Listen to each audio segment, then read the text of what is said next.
What up? What up? Welcome to the Hot Button Sports Show. I'm your host, Isaac Lane, and we got some very interesting, controversial content, perhaps, to get into today with this specific video. But before we get into it, do me a favor, like this video, subscribe, hit that notification bell so you can get notified every time the Hot Button drops a video. Jon Gruden, the beloved Jon Gruden, has recently been fired and is currently canceled. And it looks as if he will forever be canceled as it relates to his sports career.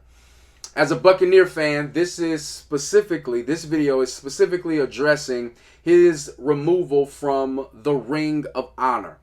To keep this video short to where I'm not rambling, I want to divide this video up into just dealing with 5 highlights or questions or concerns built around the Jon Gruden situation as a whole, but specifically Jon Gruden as it relates to the Tampa Bay Buccaneers organization and him being removed from the Ring of Honor.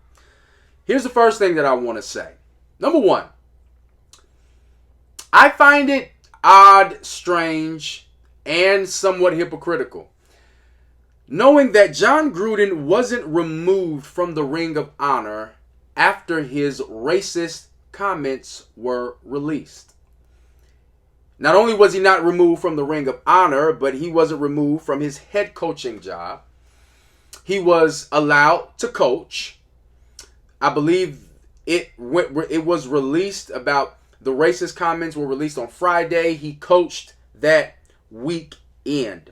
It wasn't until he made those comments, let me get this right lest this channel gets canceled.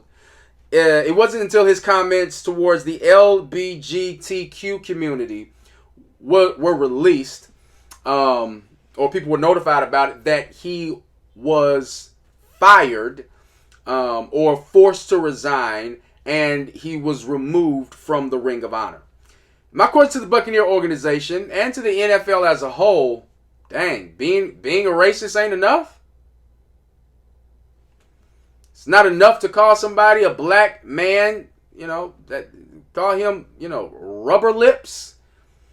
The fact that he has, Michelin Man tires for lips, that's not enough. So I guess in the NFL, it's not enough to be racist. But it's the moment you go talking about the alphabets, the moment you start making comments about the LGBTQ community, you're out of here. I find that as a tough, bitter pill to swallow as an African American Tampa Bay Buccaneer fan. Why wasn't he removed from the Ring of Honor after those comments? Number 2. Jon Gruden's moral failures have nothing to do with his football mastery. Let me say that again just in case you missed it. Jon Gruden's moral failures have nothing to do with his football mastery. I am of the mindset that removing him from the Ring of Honor is overkill. As a matter of fact, I saw somebody in one of the groups, one of the Tampa Bay Buccaneer Facebook groups, actually make that comment, and I would have to agree. I think it is overkill. Simply, should he be fired? Yes. Should he not be permitted to coach again? Yes. Should he be gone? Should his days in the NFL be done? Yes. But should he be removed for his football from receiving honor for his football on the field accomplishments? No, that's too much. That's overkill. Once again, I go back to his name wasn't removed from the Ring of Honor after he was revealed as a racist, but after he made these comments that were deemed homophobic, then his name was removed. But people, moral failure. His moral failure. Let's just specifically deal with him right now. His moral failure has nothing to do with the fact that he's a pretty darn good football coach, and that he ushered us into a realm of success that Tony Dungy wasn't able to do. Jon Gruden won us that Super Bowl. I love Tony, but Tony couldn't get us over the hump. Jon Gruden brought a necessary, whatever you think that necessary element was, he brought a necessary element to this football team that got us over the hump, and we won the Super Bowl. And him being a racist or him being homophobic had nothing to do with it. Him being a racist clearly didn't affect him getting the job done. Him not being a racist didn't affect him getting the job done. Him being homophobic didn't affect him getting the job done. Him not being homophobic didn't affect him getting the job done. And I think we are creating a culture here that says, if you're deficient in this area, then we are going to erase all of your accomplishments in any other area. Like, come on. Let me know in the comments, man, how you feel. Because I honestly feel like this is overkill. He won that Super Bowl not because he was or wasn't a racist. He won that Super Bowl not because he was or wasn't homophobic. He won that Super Bowl because the man knows how to coach football. That's how he won that Super Bowl. And if we're going to do that, man, how many coaches in the Hall of Fame, or how many players in the Hall of Fame have racist ideas?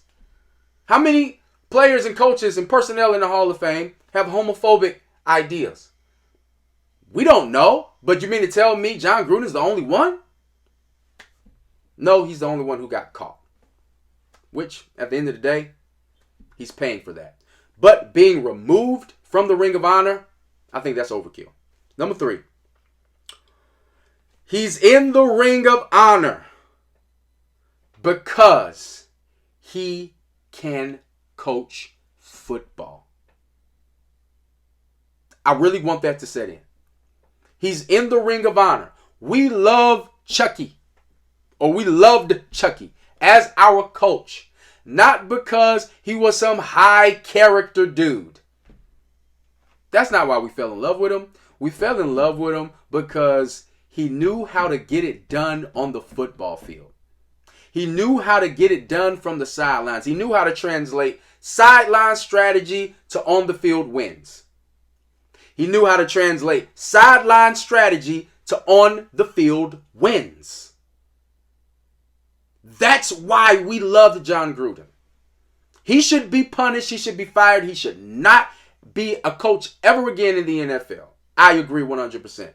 But to tarnish and to remove him from his accomplishments that he achieved, specifically with the Tampa Bay Buccaneers, that's overkill. And I go back to my original point. You didn't do it after he was deemed a racist based on the comments.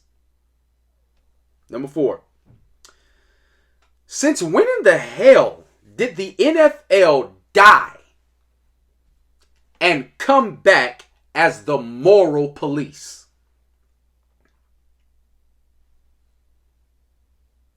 Since when did the NFL die and have a resurrection and come back as Jesus personified? A league full of people who no longer offends. Is it just me, or is the NFL really becoming the moral police? But it seems as if they only want to pull the card of morality on certain subjects and certain issues. The media absolutely lambasted Jameis Winston for his Uber car incident. And they continue to bring those off-field indiscretions up. But at the same time, there are other players such as Big Ben. 2 rape allegations. I did say allegations. 2 rape allegations. That never seems to really fester up a lot. If you're going to be the moral police NFL, be fair across the board. Right? Should Richie Incognito, or however you pronounce his name, the former offensive lineman for the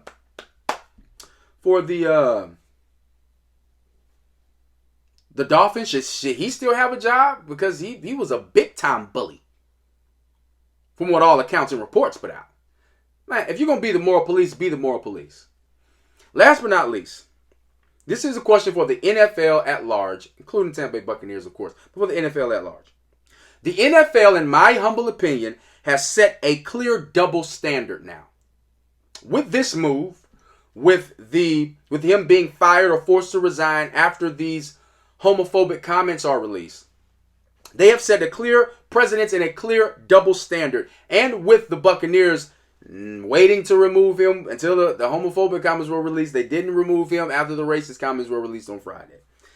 The NFL has set a clear double standard. And I want to ask this question to the NFL. I want to ask this question specifically to Hot Button Nation. How would the NFL respond if players took a knee to bring awareness to the issues facing the LGBTQ community?